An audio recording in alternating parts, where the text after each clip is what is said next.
This is your feel-good breakfast show. It's Expresso and the Screen Actors Guild Awards that wrapped up literally minutes, if not an hour ago at most. And we're going to bring you quick highlights from the show. Exactly. Now, as for the awards, we kick off with one of, the only things that kind of stands out for us.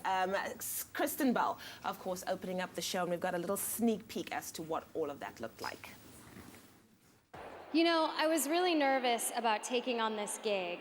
It just seemed like too much pressure being the first host. And then I remembered. I said to myself, Kristen, this is a room full of actors. Everyone is only thinking about themselves. Nobody's paying attention to me. They're just waiting for their name to be called. I mean, honestly, I could say anything up here. Watch this. Fire Pit, Special Sauce, Hangnail, Meat City, Steve Carell. See? Well, as for the awards, we kick off with the one and the only Morgan Freeman, who made history by becoming the 54th recipient of the Screen Actors Guild Life Achievement Award. And since then, it was a big moment for him. It's expected that he, of course, had big words. We all know that he's one of those people that would have big words, but he also used the moment to show some shade, throw some shade at gender equality in Hollywood. This is beyond honor. This is a place in history. Oh, and one more thing. I wasn't gonna do this. I'm gonna tell you what's wrong with this statue. It works from the back. From the front, it's gender specific. Maybe I started something. Got to be started something.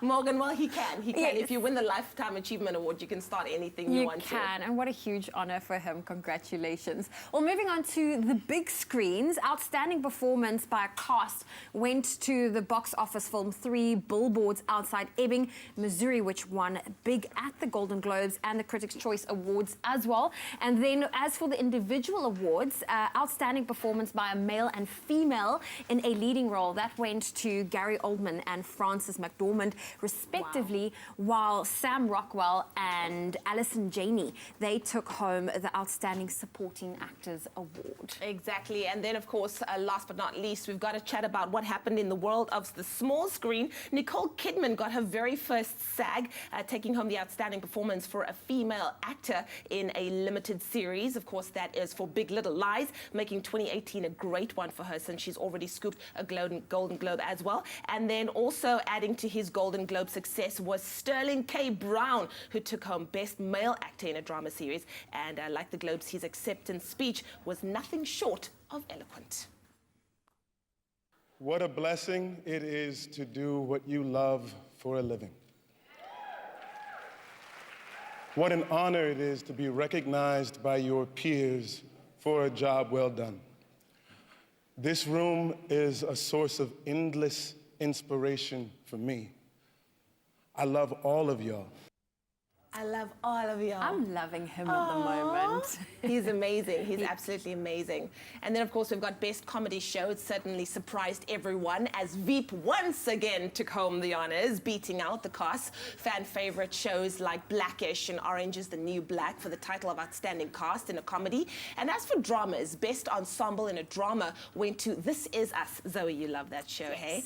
Marking the first SAG win for the cast and the show. And then finally, Game of Thrones fans may have to wait 2 years for the next season, but in the meantime, they can celebrate that the show won by beating out the likes of The Walking Dead and Stranger Things for outstanding action performance. Oh, very, very interesting. I'm just very happy for This Is Us, but I think a lot of people are happy that their favorite shows are winning, and it really is, it's a fun time, especially now with awards season, seeing, just wrapping up the SAG Awards as well. Well, those are our highlights for you. I mean, do check it out online if you want to see more. Very inspirational, hey, all of those speeches as well. You've got to step up with that speech these days. You can't just be saying thank you, thank you, thank you. No, the bar's been set pretty high. But listen, right now we're talking about ink, tattoos, and it very much form parts of modern mainstream society nowadays. Tattoos mean different things for different people. Myself and Graham, we've had our run with tattoos and ink before, and it doesn't mean, I don't know if we're done or not, you know, but it is something that evolves. Yeah, no, completely. And I think because it's exploding so much here in South Africa, we're seeing a growing community of tattoo artists and followers getting together every year for some great music, some unbelievable food, and of course, some incredible ink. Where are your tickets? It's around here, dude. Now, back in the day, having a tattoo was considered to be some sort of rebellious act, but over the years that has changed, and tattoos are becoming a lot more popular and a lot more socially acceptable, and that's all thanks to movements like the Soweto Ink Festival. A tattoo convention aimed at education and celebration of tattoo art, the Soweto Ink Festival sparks conversation around quality standards within the industry. So with me is Ndumiso, who's the man responsible for starting the Soweto Ink Festival. Ndumiso is literally buzzing with tattoo guns. But tell me, what was the motivation and reason behind starting this festival? The reason behind starting the festival was to educate upcoming artists of their health and safety precautions and how the tattoo industry is supposed to be run actually. And now the Tattoo Festival is in its second year. What are your future plans for it? It's bigger than last year, definitely. So next year we're actually planning something bigger. We want to take the whole square. Every tattoo artist out there, once you guys see a post regarding the Soweto Ink Festival next year, you need to start applying. We need to grow this industry. People need to be taught the right way to tattoo. The festival provides an opportunity for clientele to get work done by sought-after artists and industry leaders and can raise public awareness on health and safety. With me is one of the organizers of the Soweto Ink Festival. His name is Buster, and I don't think there's a greater ambassador. He's tattooed all up. And what are some of the major health issues that are coming up in the tattoo industry? Well, when it comes to tattooing, one of the biggest issues is cross-contamination. So if you don't set up your equipment properly, if your barriers aren't right, if you break down the incorrect way, there's always a risk of cross-contaminating diseases such as HIV, hepatitis C, and these are very, very serious conditions. That's why your tattoo artist has to be completely aware of what he's doing while he's working, while he's setting up, and also while he's breaking down his station. So how does one go about choosing a tattoo artist? Don't just walk into a shop and pick something off the wall or expect to get something straight away. Rather do your homework, research your artist, look at their portfolio, check the shop out. Is it clean? Is it safe? Is it sterile? And you can also, with that, you'll build a relationship with your artist, and you can take that into your future when you get tattooed. Tattoo is an art form, and what connects the creativity of the artist to the skin of a client is more than ink and needles. It's the personal story behind the tattoo. I've got a yellow tang and a seahorse. I actually own a marine shop in Alberton, which basically symbolizes what I do for a living. So that's why I decided to get it. You see more people, more black people, I should say, getting tattoos. This is actually testament to that. So if it's in its second year, we probably will see it in the next 5 years again, bigger than this. You see, I can talk to you while they're busy doing my back right now. So it's not that painful, but there is a bit of pain, but not that painful. So I would say 5 out of 10 is 5. I absolutely love Tupac. He's an inspiration to me. I feel that his music really hits home, and yeah, I just absolutely love him. So what better way to honor somebody that you love than get a tattoo?